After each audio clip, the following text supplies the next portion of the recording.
প্রিয় শিক্ষার্থী বন্ধুরা, আসসালামু আলাইকুম। আশা করি তোমরা সবাই ভালো আছো। তো আজকে আমি তোমাদের ষষ্ঠ শ্রেণীর ডিজিটাল প্রযুক্তি যে বইটি রয়েছে তারই 27 পৃষ্ঠায় তোমাদের একটি ছক রয়েছে। তো আজকে আমি তোমাদের সেটি সমাধান করাবো।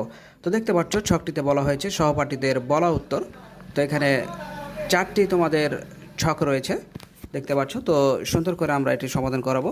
তো এটি সমাধান করার জন্য তোমরা সুন্দর করে যে সেশন টু অন্যর সম্পদ সম্পর্কে জানে সচেতন থাকি, তোমরা নিচে যে বাংলা কথাটুকু লেখা রয়েছে তোমরা সেটুকু ভালো করে পড়বে, তাহলে ছকটি তোমাদের কাছে সহজ মনে হবে।